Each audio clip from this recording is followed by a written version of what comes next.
అందరికీ నమస్కారం. గత కొద్ది రోజులుగా వైసీపీ నాయకులు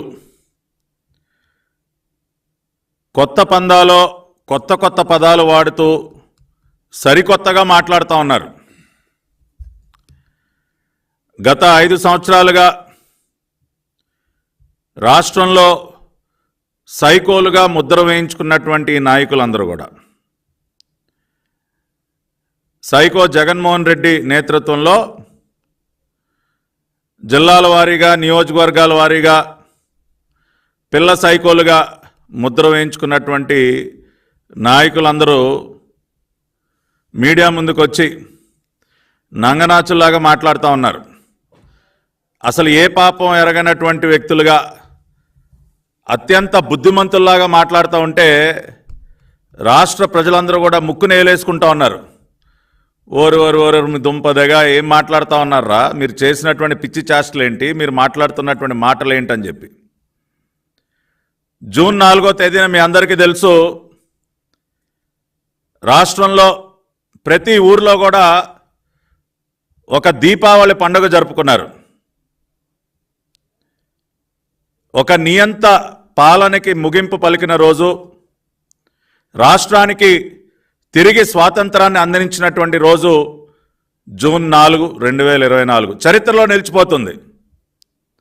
ఆ రోజున పెద్ద ఎత్తున ఉత్సవాలు సంబరాలు జరుపుకున్నారు. ఈ రోజుకి కూడా ఆ పండుగ వాతావరణం ఆగలేదు. జూన్ 12 కోసం ఎదురు చూస్తూ ఉన్నారు. ఈ రోజున నారా చంద్రబాబు నాయుడు అనే నేను అన్న వాక్యాన్ని వినడం కోసం ఎన్నో రోజులుగా తపిస్తున్నటువంటి రాష్ట్ర ప్రజలు జూన్ 12 ఉదయం 11:27 నారా చంద్రబాబు నాయుడు అనే నేను అన్న వాక్యాన్ని వినబోతున్నారు. ఆ రోజున తిరిగి ఒక సంక్రాంతి పండుగ జరుపుకోవటానికి సంసిద్ధులవుతా ఉన్నారు ప్రజలందరూ కూడా. రాష్ట్రంలో వాతావరణం ఈ విధంగా ఉంటే ఈ పిల్ల సైకో మోకొచ్చి మీడియా ముందుకు వచ్చి అప్పుడే ఆడవటం మొదలెట్టారు. అయ్యో అమ్మో మా పైన దాడులు చేస్తూ ఉన్నారు, మమ్మల్ని చితగ్గొడతా ఉన్నారు అని రకరకాల డ్రామాలు అప్పుడే మొదలుపెట్టేశారు. కానీ జరుగుతున్నటువంటి వాస్తవాలు ఏంటో ఒకసారి గమనిస్తే, నిన్న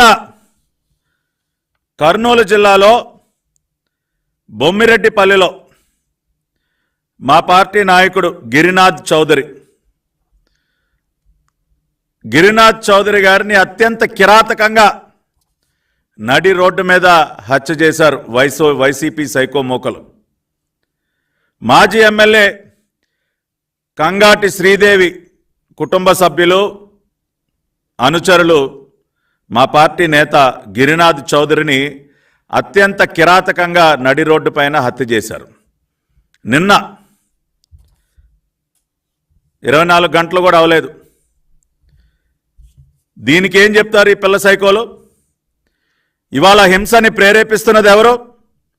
హింసకి పాల్పడుతున్నది ఎవరు? గిరినాథ్ చౌదరిని చంపింది వైసీపీ పిల్ల సైకోలు, అవునా కాదా? ఇవాళ నంగనాచుల్లాగా మీడియా ముందుకు వచ్చి మాట్లాడుతున్నటువంటి ఆ గుడివాడ గుట్కాగాడిని అడుగుతా ఉన్నా, ఎరా కొడాలి నాని, ఎవర్రా చంపింది? గిరినాథ్ చౌదరి అనే తెలుగుదేశం పార్టీ నాయకుడిని ఎవరు చంపింది? మీ పార్టీ సైకో మోకలు కాదా? ఏమయ్యా పేరుని నాని, ఏంటయా మాట్లాడుతా ఉన్నావు మీడియా ముందుకు వచ్చి? కౌంటింగ్కి 2 రోజుల ముందున నువ్వు వచ్చి మాట్లాడినటువంటి మాటలేంటి? గంటలు లెక్క పెట్టుకోండిరా, మీ సంగతి తేలుస్తాం. ఏది కౌంటింగ్కి 2 రోజుల ముందు? దాన్ని బట్టి అర్థం కావట్లేదా మీ వ్యవహార శైలి ఏంటో? ఒక పక్కన ఇటువంటి దారుణాలు చేస్తూ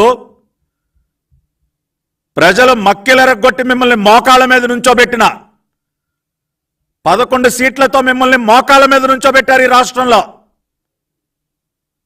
ప్రజా తీర్పు ఆ విధంగా ఉన్నా కూడా ఇంకా బుద్ధి తెచ్చుకోకుండా ఈ సైకో చేష్టలు, ఈ దారుణాలు, ఈ హత్యలు ఇంకా కొనసాగిస్తూ నంగనాచుల్లాగా వచ్చి నీతులు మాట్లాడతారా?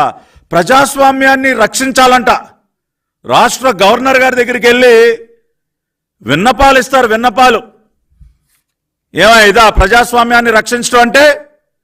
మా పార్టీ నాయకుల్ని అత్యంత దారుణంగా చంపటమా ప్రజాస్వామ్యాన్ని రక్షించడం అంటే? నేను సూటిగా అడుగుతా ఉన్నా, తెలుగుదేశం పార్టీ నాయకుల్ని కిరాతకంగా చంపటాన్ని ప్రజాస్వామ్యాన్ని రక్షించడం అంటారా? 5 సంవత్సరాలు మీరు చేసినటువంటి పాపాలు, దాని యొక్క పర్యవసానమే మీరు చూశారు. జూన్ 4వ తేదీన 151 నుంచి 11 స్థానాలకి పడిపోయారు మీరు. కనీసం ప్రతిపక్ష హోదా కూడా దక్కలేదు. సిగ్గుపడకుండా ఇంకేం మొక్కలు పెట్టుకుని వస్తా ఉన్నారా మీడియా ముందుకు? మీరు ఏ మొక్కం పెట్టుకుని వస్తా ఉన్నారు? నిజమైనటువంటి దేవుడి స్క్రిప్ట్ ఏంటో జూన్ 4వ తేదీన చూపించాడు ఆ భగవంతుడు. 151లో మధ్యలో ఉన్నటువంటి 5ని చెరిపేశాడు ఆ భగవంతుడు. దేనికో తెలుసా? ఆ 5 సంవత్సరాల మీ 5 సంవత్సరాల పరిపాలన ఒక కళంకం ఈ రాష్ట్రానికి. అటువంటి కళంకాన్ని రూపుమాపాడు ఆ భగవంతుడు. అందుకనే 5ని చెరిపేసి మీకు కేవలం 11 మాత్రం మిగిల్చాడు. ఆ విషయాన్ని అర్థం చేసుకోకుండా ఏంటయా మీరు మీడియా ముందుకు వచ్చి మాట్లాడేది? ఇవాళ నేను ఈ మీడియా సమావేశం ద్వారా ఒకటే చెప్తా ఉన్నా, ఎస్, తెలుగుదేశం పార్టీ నిజంగా ప్రజాస్వామ్యాన్ని గౌరవించినటువంటి పార్టీ రాష్ట్రంలో తెలుగుదేశం పార్టీ. కూటమి పార్టీలు జనసేన, భారతీయ జనతా పార్టీ ప్రజాస్వామ్య పరిరక్షణ ఉద్యమాన్ని చేపట్టాం మేమందరం కూడా కలిసి. ఇవాళ రాష్ట్రంలో తిరిగి ప్రజాస్వామ్యాన్ని బ్రతికించాం మేము. అటువంటి మాకు ప్రజాస్వామ్యం యొక్క పాఠాలు మాకు చెప్తారా? ఇటువంటి దారుణాలు కొడిగడుతూ మీరు ప్రజాస్వామ్యం గురించి మాట్లాడతారా? నారా చంద్రబాబు నాయుడు గారు మాకు ఒక క్రమశిక్షణ అలవాటు చేశారు. ప్రజాస్వామ్య విలువల గురించి మాకు ఎన్నోసార్లు ఆయన హితబోధ చేశారు. ఇవాళ అందుకనే చెప్తా ఉన్నాం, మీరేమీ ప్యాంట్లు దడుపుకోక్కర్లేదు. ఇవాళ వచ్చి అయ్యో బాబు అని గుండెలు బాదుకుంటా ఉన్నారు. ఈ గుండెలు బాదుకునేటటువంటి పిల్ల సైకోలందరికీ చెప్తా ఉన్నా, తెలుగుదేశం పార్టీ పక్షాన, అరే బాబు మీరు ఎవరో ప్యాంట్లు తడుపుకోవద్దు. నేను హామీ ఇస్తా ఉన్నా, రాష్ట్రంలో ఎక్కడా కూడా మీ పైన భౌతిక దాడులు జరగవు. మీ ఇళ్ల పైన దాడులకు ఎవరు తెగబడరు. మీ కుటుంబ సభ్యులను ఎవరు కూడా భయభ్రాంతులకి గురి చేయరు. నాది హామీ. చంద్రబాబు నాయుడు గారి పక్షాన, లోకేష్ గారి పక్షాన, తెలుగుదేశం పార్టీ పక్షాన, కూటమి పక్షాన నేను హామీ ఇస్తున్నా. మేము అటువంటి పద్ధతిలో మేము వెళ్ళదలుచుకోలేదు. మేము హింసని ప్రేరేపించము. ఆ మార్గం మాది కాదు. కానీ అరే మీ అందరికీ చట్టం పవర్ ఏంటో చూపిస్తాం. కానూన్ కా హాత్ బహుత్ లంబా హై అని చెప్తా ఉంటారు కదా. చట్టం యొక్క చేతులు ఎంత దూరమైనా వెళ్ళగలవని చెప్పి నిజమైనటువంటి ఐపీసీ సెక్షన్ల పవర్ ఏంటో మీకు చూపిస్తాం. దానిలో ఎక్కడా కూడా రాజీ పడదలుచుకోలేదు. లోకేష్ గారి red book is a reality. అది గుర్తుపెట్టుకోండి మీరు. పిల్ల సైకోలందరికీ చెప్తా ఉన్నాం, లోకేష్ గారు red book is a reality. ఆయన ఊరికనే సరదాగా ఓపలేదు రెడ్ బుక్. ఐపీసీ సెక్షన్ల పవర్ చూపిస్తాం. రెడ్ బుక్ లో నమోదైనటువంటి ప్రతి ఒక్క వైసీపీ పిల్ల సైకోకి, అవినీతి పరులైనటువంటి అధికారులందరి సంగతి తేలుస్తాం. Within the legal framework, చట్టానికి లోబడే మీ అందరికీ గట్టిగా బుద్ధి చెప్తాం. దానిలో ఏ విధంగా కూడా రాజీ పడేటటువంటి ప్రసక్తే లేదు.